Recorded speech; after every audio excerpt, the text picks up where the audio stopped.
Hello, everyone, and welcome back to the War Room, which is the interview series as part of the Clone Star Pod. I am your host, Sean Ferrick, and joining me is drag royalty, actor, recording artist, comedian, writer, Miss Congeniality, lover of all things Trek, performer at the VMAs, I might also add, the incomparable Pandora Boxx. How are you? I don't know how to feel after all of that. That intro was wonderful, so thank you. You are very welcome. I was thinking as I was going through this, was like, there's no way your business cards are anything less than the size of a flag. Right. Yeah, I think it should just says drag queen, and that kind of encompasses a lot. So I mean, like, talk about like multi-purpose title. yeah. I am very excited to get to meet you because I have been a fan since you appeared on the show. So probably like rather a lot of people. That is where we first met the wonderful Pandora Boxx.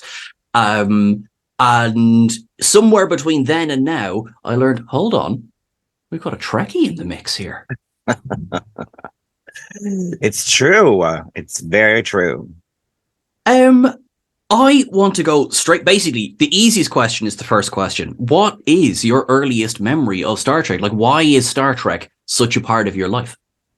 I think the earliest memory is staying up really late because it played on some television station late at night, and I was always a bit of a night owl. And I don't know. I know I was in like grade school, maybe. I'm not sure exactly what age, but I was just like, what is this show? I love it. It was campy and fun, and also had like really great messages. And it just showed me that at a time that I didn't feel very accepted and didn't actually know what I was. It showed me that there would be a time, or there could be a time, a possibility that people got along and all different types of people, even though there was no one gay. But yeah, and I just remember there's one episode, and I did write an article about it, and now I can't think of the name of the episode. It's where they were like half of their face was painted white and half their face was painted black, and then they were warring with the other faction, which had the reverse of it. And it really summed up racism completely and how idiotic it is. Because you're just like, why are you fighting? That doesn't make any sense whatsoever. I absolutely, like, you're so right. I actually, funny enough, now I read your article on StarTrek.com. So I wanted to say as well, just thank you for writing that, because it is a beautifully written story. And there's so many universal themes I think that you speak to, that, a lot of us, we are outcasts in certain ways, a lot of Trekkies, and particularly the original series. I often laugh when people of recent years say, "Oh, Star Trek's gone too political." I'm sorry. Have you seen the original series? Yeah, I don't ever understand that. Like, it's like it started off political. Like, it was making commentary. It was like, there was an interracial kiss, and Uhura was like one of the first Black women to like be in a featured role and not be like a maid or something like that. And Whoopi Goldberg tells a great story of why she loves Trek, and that's the biggest reason why, is because Uhura was an equal to everyone. I mean, she had to wear a mini skirt, but I mean, she looks great. Yeah. She looks great in it. She did look great in it, and I do maintain that, I'm sure there's lost footage of William Shatner wearing a mini skirt, and maybe it would be wonderful, but I think maybe for the time it might have been pushing the boat too much.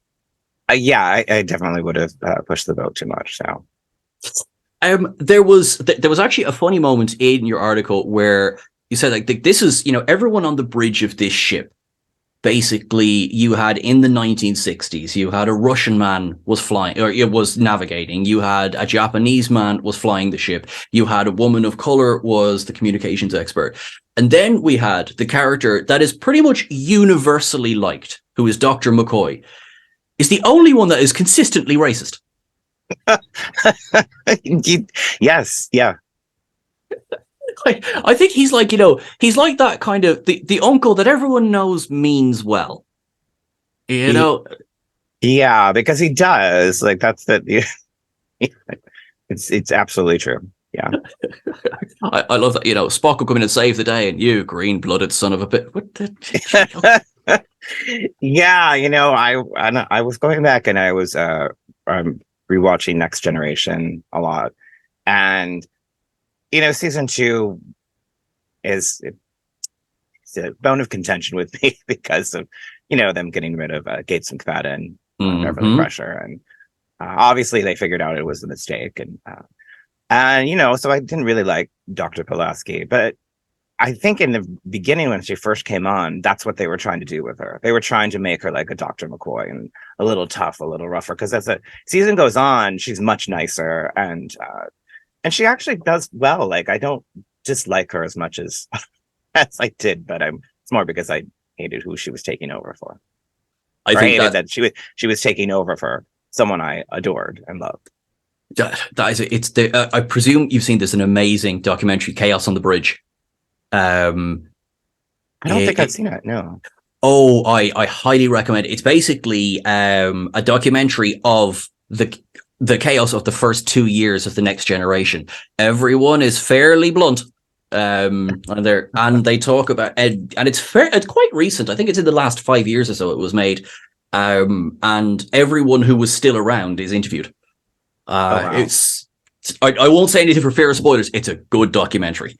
Well, Um, now I mean now that seems like a must see. Excellent.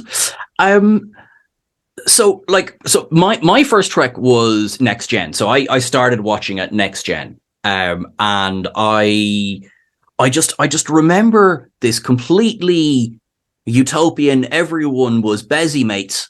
And we're all going to get along. And if anyone casts a side glance at anyone, they're probably the alien of the week. And then I remember DS9 coming along and being like, yeah, we're not doing that. Um, and then if we jump forward, we've got Picard, which is quite different. How do you feel? We've just wrapped, okay, on the last episode of Picard. How do you feel in terms of what Next Gen was to TOS? How do you feel Picard is to Next Gen? I mean, I think it's great. I loved every season of it, and I love that they did something different with the first season and something unexpected, and I think that's like Patrick Stewart said that's the only way he would do it, really. And but I'm glad that they went back and brought and they gave the fans exactly what they wanted. Like I mean, it was not just like we're just going to throw people in and we're just going to make it, and it wasn't cameos. It was well, some Ro Laren was completely blew me away that she was in it, and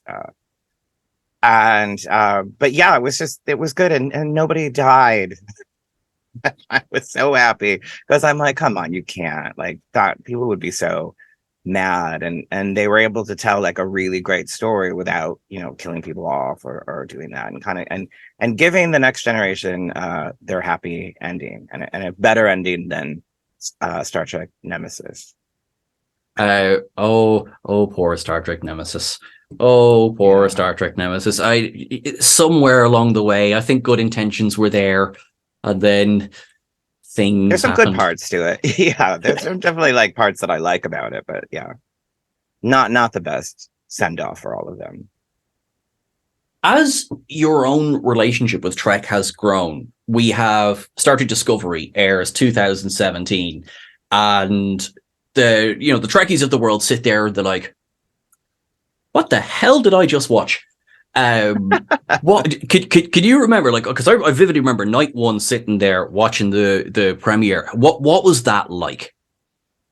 I mean, I was excited, uh, and I love Michael Burnham. I like Sonequa, who plays her. Like, I like her as an actress. I loved her in The Walking Dead. Hmm. But it was definitely not anything like I thought it was going to be, like at all. And I think that's why it was not universally loved by everyone, because Star Trek's very like episodic, and something happens and you solve the problem in 45 minutes and it's done. And this was more of a journey, and it was really more about it's her show. Like that's who it's about. It's about Michael. It's not really about anything else or a ship or any of that. That is, I think that's very fair, and that so I certainly found that jarring initially. Now I'm well used to card carrying fan now at this point, and actually I've gone back to episode one season one, and it's aged very well already. I think it was just like so different straight away that it was, and also I remember I was sitting there with a friend and we went, "When did Star Trek get a budget?" Yeah, I mean they definitely had a budget, and but I love it. Like I think it's great. I'm sad that it's ending, but I mean maybe it's time. Maybe it's like reached the point where it's like, okay, well, we've done a lot. Gone like Speaking of doing a lot, in your article, you quite rightly point out, particularly Culber and Stamets. Like what? Yeah. What just, I think, a wonderful piece of representation. I remember sitting there being like, oh, look. And I was sitting there with my husband at the time going like, they're kind of like us. They're brushing their teeth. You know, they're on a spaceship. And, you know, looking up from his phone being like, I have no interest, but I'm very happy for you. So, yeah. Yeah. I mean, I like representation like that where it just is a fact and no one says anything. No one like questions it. It's just there. I mean, I was pissed when they killed him off. And I was like, you've got to be fucking kidding me. How can you kill off one of the gay characters when you really never had any gay characters? And I mean, I don't know if they had that plan that he was coming back or not, or if they quickly were like, oh shit, we fucked up. I'm glad he came back. Oh, I agree, because obviously the difference between, say, Discovery and any of the previous ones is now Twitter exists, you know, so you get immediate reactions like, okay, so what's the reactions to Star Trek last night? Okay, right, see what Wilson Cruz is doing next week. Let's set up a meeting now. Yeah, yeah. So, which is, it's good and bad that Twitter exists. Like, there are good things like, and I know that, you know, Terry Matalas is trying to get people to tweet about Star Trek Legacy to try and make it a reality. Excuse me. And that would be epic and amazing. And it has been trending for like since the finale. So that's great.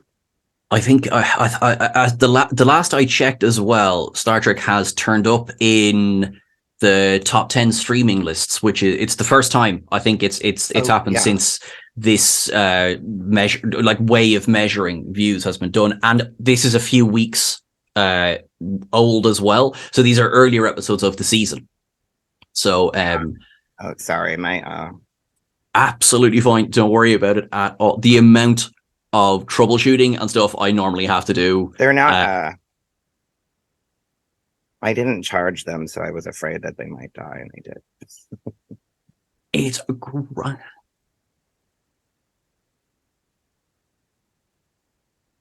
Okay. Excellent. Cool. Sorry about that. Do not worry about it at all. But no, I was just saying that it's in these streaming lists, so it's being noticed. And not to say Discovery wasn't noticed. You only need to go on your Twitter to know that Discovery gets noticed, you know, and Strange New Worlds. But I don't think any of those have so far hit the. Maybe prestige is the wrong word, because I don't mean this in any way against the quality of those shows. It's not about that at all. I just think whoever's doing the marketing for Picard is earning their salt. Yes, completely. It's been and I think it's like people that didn't like Picard maybe the first two seasons because it was so different, and that people came back to Picard because they wanted to see all of these characters return, and in the best way. I mean, I know people were complaining online about that Deanna Troi wasn't in it as much in the beginning, and which was explained. I mean, she lives in the UK, so it was scheduling things and getting her hair. But then when she was there, like, she was like an integral, like an amazing part too. So I think it worked out great for all of them. They all got to shine and have their moments. And Deanna got to have all those like those little quips, like the one where she's like, "I've never been so happy to see so many wrinkles." Because Marina Sirtis is very funny. She just wasn't given an awful lot of funny material in the show. Yeah, she was like the sex pot thing. She was like the like, "Oh hi, I'm just a sexy, here I am. I'm Deanna Shy." But yeah, no, I've seen like in interviews and stuff, and then but I've seen not live, but I've seen the panels, and she's very sassy and funny, and I enjoy that a lot. I think she's definitely one of those people that if someone ever tried to say, "Where's your filter?" she'd be like, "What the fuck is a filter?" Yes, exactly. Where we are now with so much Trek. Okay, yes, Discovery is coming to an end. Picard has ended, but we have Strange New Worlds on the way. We've got Starfleet Academy has just been announced. We have Section 31 movie has just been announced. What I think we all want legacy, but is there anything that so far hasn't been explored you'd love to see explored? I mean, I'm really here for like that series focusing on Captain 7 of 9, because I think that would be epic. And her and Rafi together, they just have like such a great chemistry, the two actresses, and I think it would be amazingly fun to watch. And I think done in like in that like that very next generation, week to week, like Strange New Worlds is like that too. Like it's got they have a I read this somewhere on Next Generation, and they had like the forehead of the week, because it like every that was only somehow I've got a line down my forehead, I'm an alien. And watching season 3, they really liked face paint in season 3, because every alien has something painted on the side of their face. Like every episode I watched, every alien has some face paint. So they had some Ren Fair chick coming in and and face painting everybody for the aliens or something. It's really funny. I love that, actually, because was it 3 or 4? But I think Michelle Forbes' first appearance is Alien of the Week with, I think, there's just face, and because when they bring her back as Ro, you're like, you didn't even try and change the makeup here. I mean, yes, you've given her the Majora ridges, of course, but this is clearly Michelle Forbes, who was here a couple of episodes ago, which I love. Yeah, I do too. It's it's really campy, and I never thought it at the time, but looking back, there's a really great camp element to a lot of it, which is it's fun. That they had fun with some of the stuff, and they created the holodeck just so these theater actors could act Shakespeare and do all this stuff that they wanted to do. I love that. Like every now and again, it's like there must have been a clause in Patrick Stewart's contract. It was like, okay, now something's going to happen. It's going to be Patrick's going to deliver a monologue, and it's going to be wonderful. We know it's going to be fantastic. But we're just going to have to work that into the script somehow. That's going to be fun. Because I obviously the first time, or one of the first times we meet Q, we get the monologue from Hamlet. I thought it's wonderful. Yep, that's he is an amazing Shakespearean actor. And you're so right. It was like, what other wacky holodeck hijinks can we get these people into? Yeah, and it's like Gates McFadden was a choreographer, so there was that got worked into it. And I do think like a lot of them had like an extensive theater background, so you can tell that they were like, "Hey, I'd like to do this." It was funny, particularly with the Next Generation. Obviously, with 7 seasons, and TV is different. These are 26 episode seasons. Where you have the room in those episodes to do a story that we all know we're not going to revisit, not that we're not going to watch again. We just like there's not going to be massive consequences. And one of the ones revolves around theater. It's that one where Riker is in the asylum, and it's terrifying. It's absolutely terrifying, and it's all set in 10 forward in the theater set, and it's like the cheapest show ever, and it's always stuck in my mind forever. Yeah. Yeah, I just totally lost my train of thought with thinking about the holodeck and how small the holodeck actually is to how much they can do in it. It always kind of surprised me a little. That's you're like the kind of do the explanation like, oh, it adapts as you're walking. We're like, we're filming in a park. It's fine. Yeah, yeah. We're filming in Griffith Park, which is in LA, and it's easily recognizable. All these alien planets. I'm like, no, I've been to that park. I know where it is. I was a few weeks back, actually, just a couple of months ago now. I had my very first trip to LA, and I went out to the Vasquez Rocks, and it was amazing. And I burned like a peach because I'm an idiot, and they're in the desert. And of course, I should have worn sunscreen, but I didn't. Oh, yes. Oh, As someone that is very fair skinned, I have to always wear a sunscrene. oh, it's that's the one thing Star Trek doesn't teach us. They always beam down to these planets, and there's not a bother to them. That's fine. I mean, I assume that something maybe like when you're in the transporter, it just automatically puts sunscreen on you or something like that. I will accept this. I wanted to write another article, and I wanted to talk about the hairdos of Star Trek and how they do these hairdos. Like, is it a wig? Do they just have a button? Is there a wigomatic thing that they just go boop and that's the hair they get? And then when we were watching it, my husband was like, he was, oh my God, look. Because I had talked about how like Deanna Troy, does she just wake up every day and put all those jewels in her hair and like spending hours doing her hair every morning? And there's a couple of shots where they're in like a salon, because they're clear there is a salon on the ship. And they're using some kind of device, and they're changing the color of somebody's hair by just putting the wand over it. And I had forgotten that moment even existed. And it's only like one short scene. And I was like, oh, all right. So that's kind of explaining the mystery of Star Trek hair to me a little bit. A little bit, because that's the other thing. You're right. Some of, particularly Deanna's hairstyles, you're like, Counselor Troy, you're 4 hours late for your shift. It's like, this doesn't just happen, Will. Yes.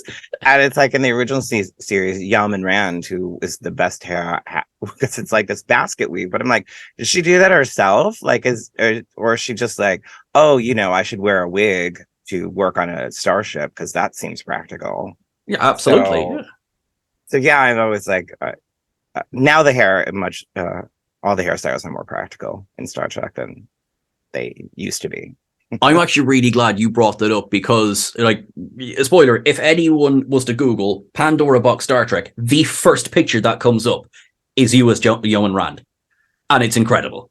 How long did that take? Well, I don't know, because I didn't do it. So fair. I had somebody else style that wig. And yeah, I wanted to do it forever, and I was finally like, you know what, I'm just gonna have the Star Trek look, and someone had made me the outfit. Well, I have two outfits. One is sequin and one isn't, and so I did this music video, and I'm like, I'm gonna do this, and so I had someone do the hair. That's it. So I don't know how long it took.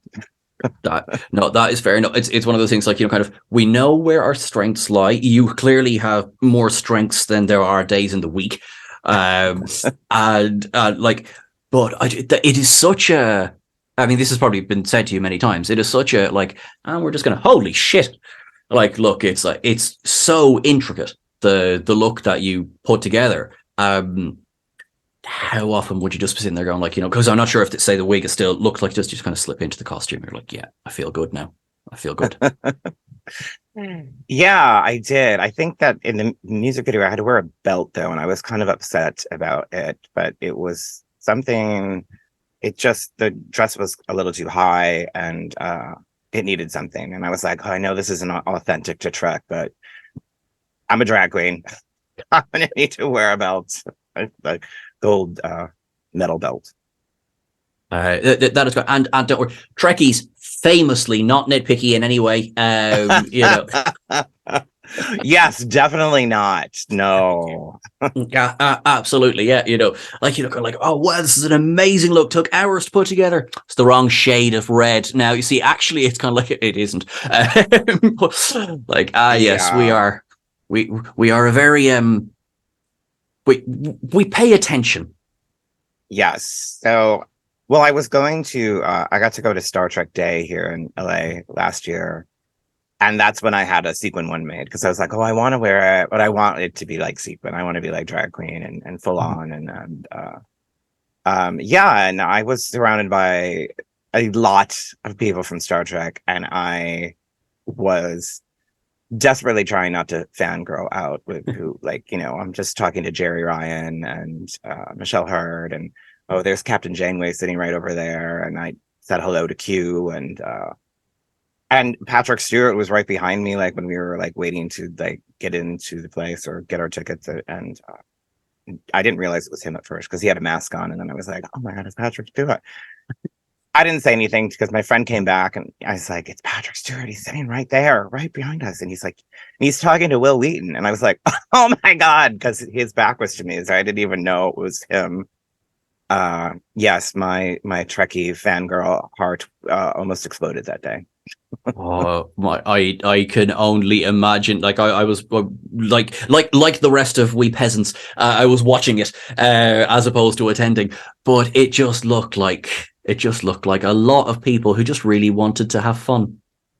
Yeah, and they were all like chatting in this little like VIP bar area, and Kate Mulgrew was holding court a little bit.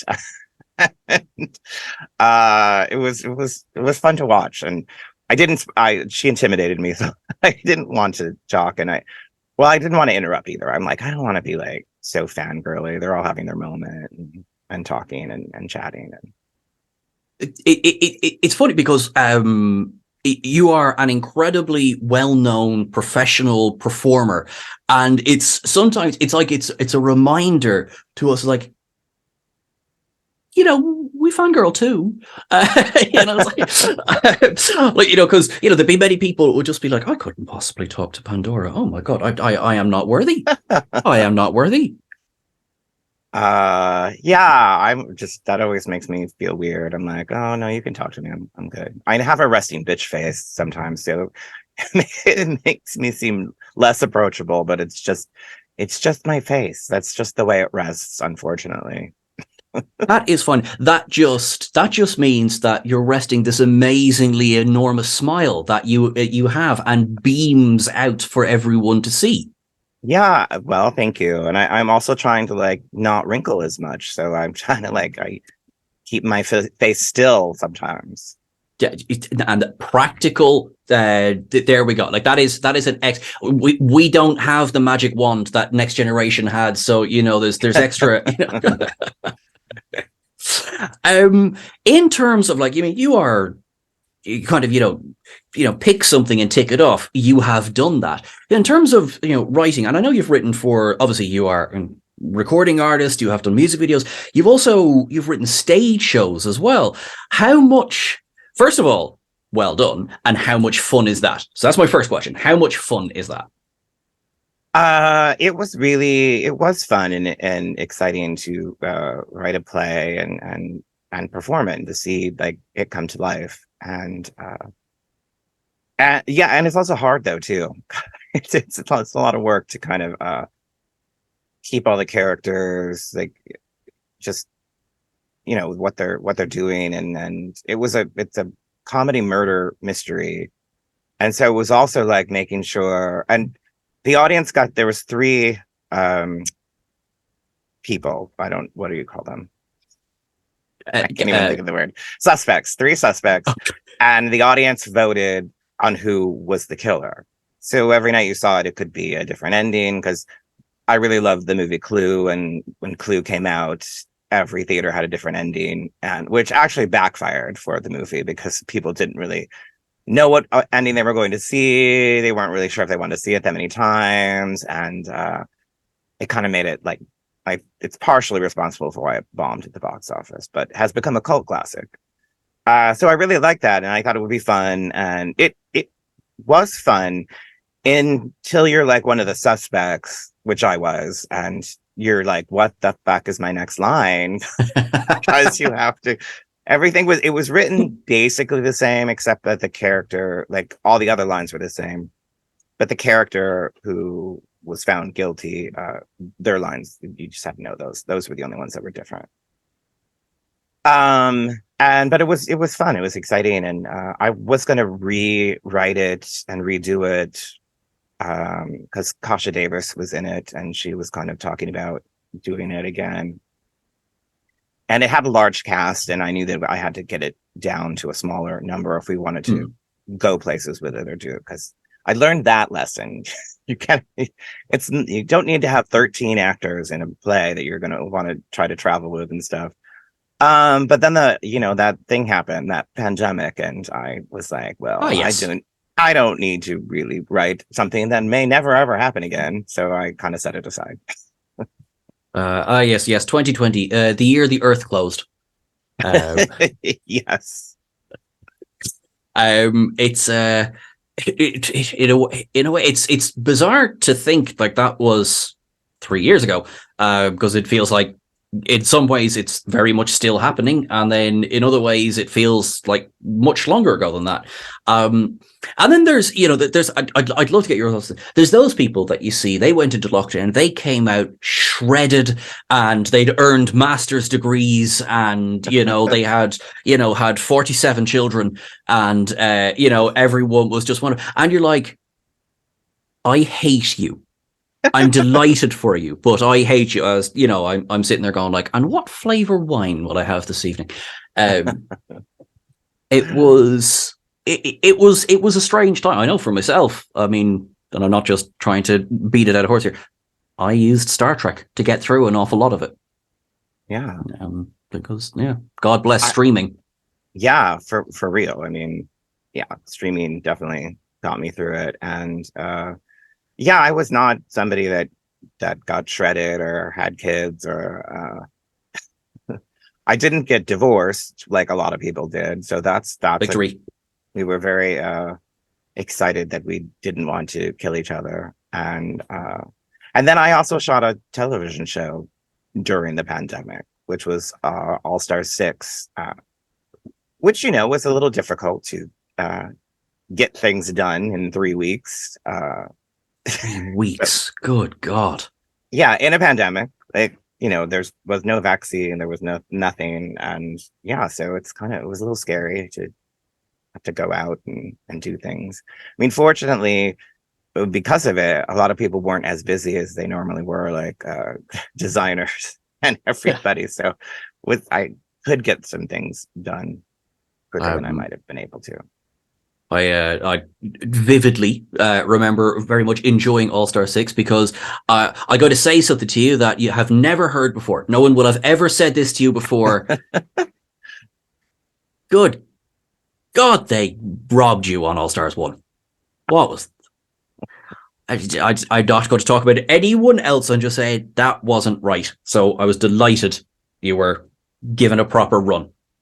Well, thank you. It was probably the main reason why I said yes to do it, because I was like, I don't really want that show to be the end of my Drag Race legacy. I'd rather have it be, a little bit better. It wasn't the full fantasy. Things started to not go my way, and yeah.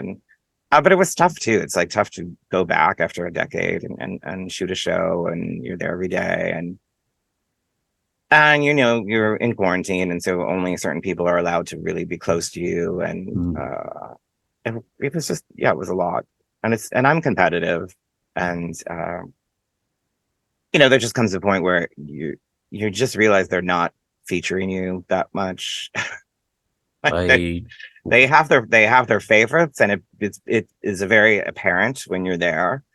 And at first I was like, felt like I was doing good, and then I kind of was like, oh, I'm just kind of like being forgotten, or I'm not standing out as much as they want me to, or I'm not who they envision at the end. So it becomes tougher to do it when you can see those things.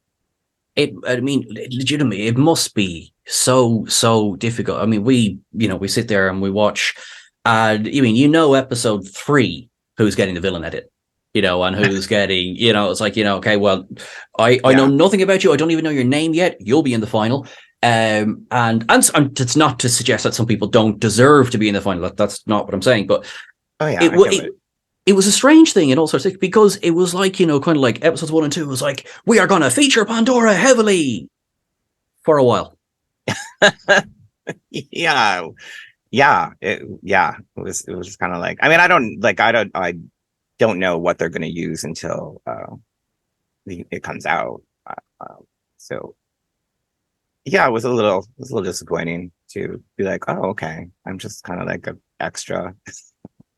but but I was still like, I'm here, and I'm not going to be the villain. I know that there's no way, but like, I'm not doing anything to be a villain, which is probably why I didn't say a lot of things that were on my mind.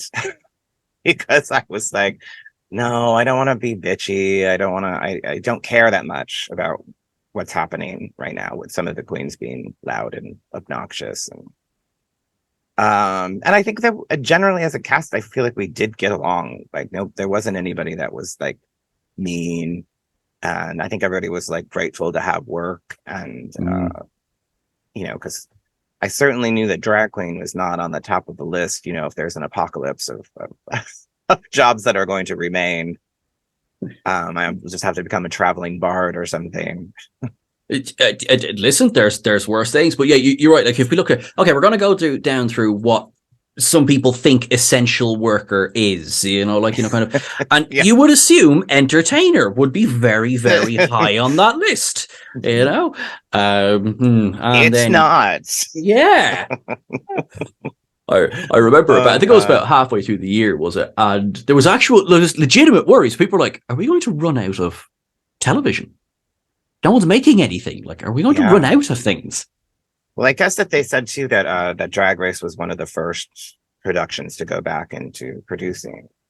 And I was like, should you be proud of that? Like, like, I don't want to go on Drag Race and die, but you're really kind of in this like safe environment because you're being tested like every 3 days. So it's really like, it's definitely was safer than just being, I mean, I wasn't doing anything, like we couldn't go anywhere or do anything.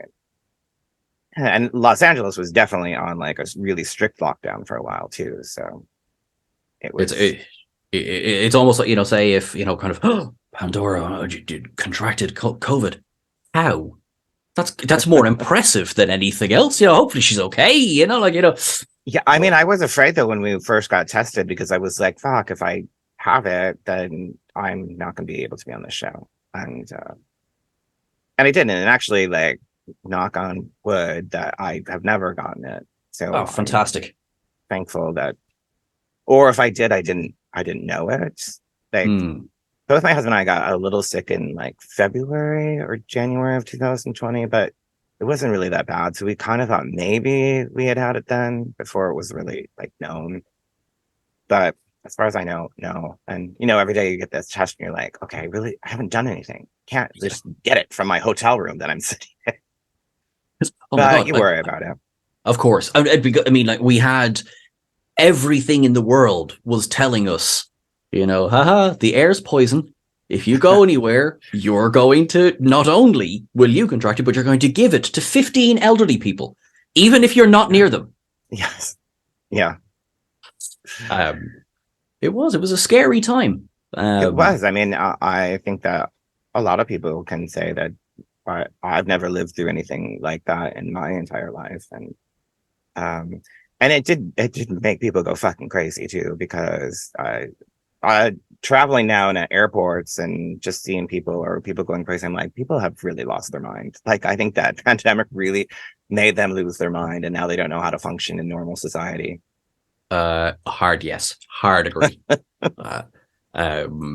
It's like, you as a performer, as an entertainer, we had, thank God, All Star 6 comes along, and then how quickly do things return to normal for yourself in your career? Well, we shot it in 2020 and didn't air until like the next year. So like, I do the show, I come home, and I'm like, oh God, I just was on Drag Race again.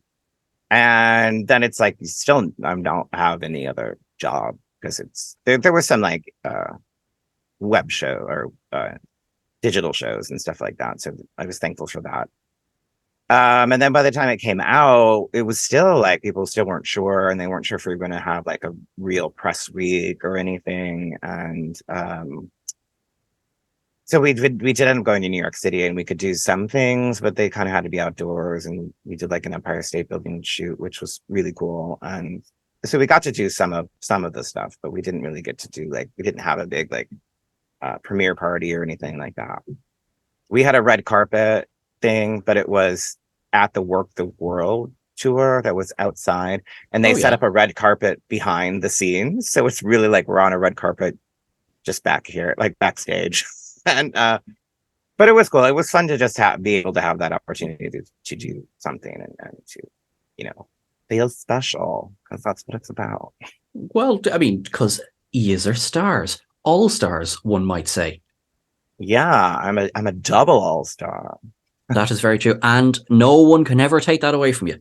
They cannot. No, I would like them to just delete All Stars 1 from existence, but that's gonna not happen. I just always I always kind of crushes me when someone says I know I met somebody at, I don't know, it was some kind of convention, and he had said, he's like, oh yeah, I only know you from All Stars 1, and I was like, oh no.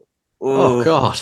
God, please watch something else. Please go back and watch season 2 or just anything that I've done, because that was heartbreaking to me. I was like, oh shit. I cannot fathom the logic of saying, I know you from All Stars. I'm sorry. And also, I like to kick puppies. These are the two things that are going through my head, you know? Yeah. Yeah. But that is thankfully a made-up story from the past. Didn't happen. No, not it's not a thing. And your meteoric rise from season 2 of Drag Race to All Star 6 was absolutely incredible. And of course, it's wonderful to see you back. What is next for Pandora Boxx? Can you hold that thought for 1 second? Of course. Just realized I didn't plug in my computer, and now it's running low.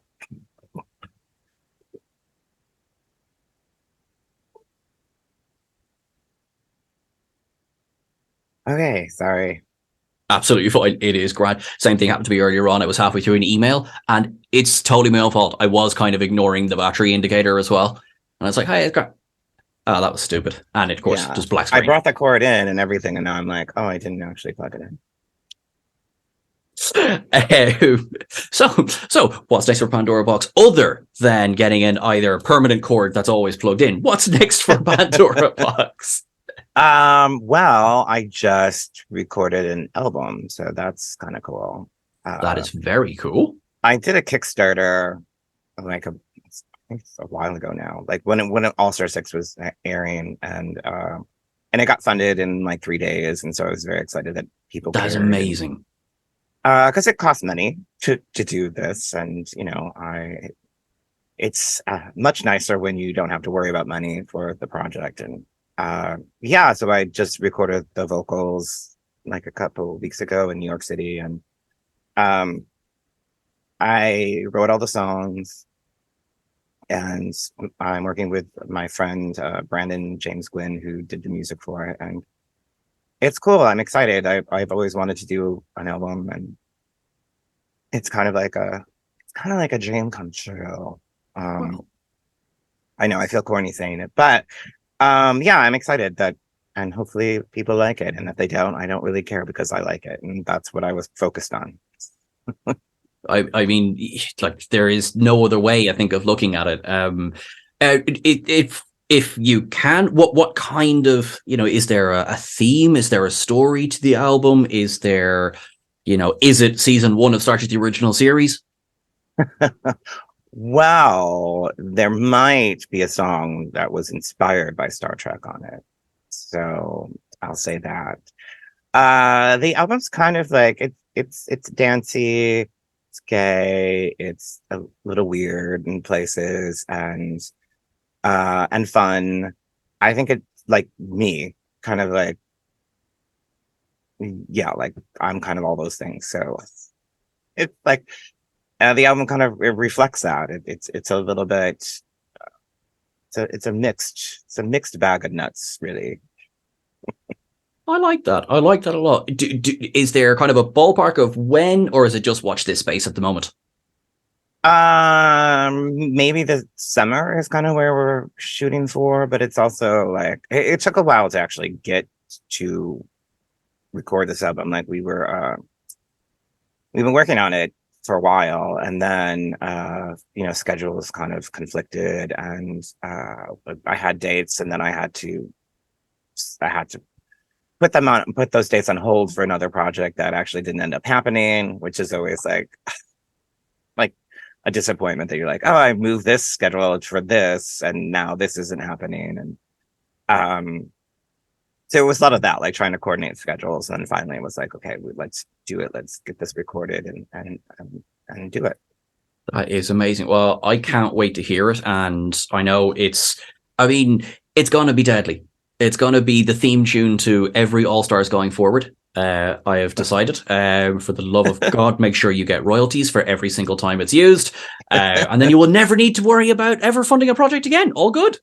Yes, I'm here for it. I absolutely would love that. I'm going to come up to the end now. I want to first of all say, Pandora, thank you so much. This has been a treat. As a Trekkie, this is a treat. As a Drag Race fan, this is a treat. I did a little bit of stalking of you as a Doctor Who fan. A little bit of a treat as well, because there's some very impressive Doctor Who cosplay going on. Thank you. And just as you're a bloody lovely person, this has been a treat as well. Thank you so much. It's been fun. Well, thank you. Now, last question for you. Nice and easy. No thought needed. Pandora Boxx. What does Star Trek mean to you? Yeah, definitely no thought at all. No, I think it means to me, it was just that like acceptance, and that the future in this fictitious world doesn't look as bleak as it can in the real world and present times. And I think especially now, it's tough. It's tough to like see all these anti-drag laws going into effect, and that we've become this easy target for them because so many people still don't understand what drag is, and it's really the easiest thing to understand.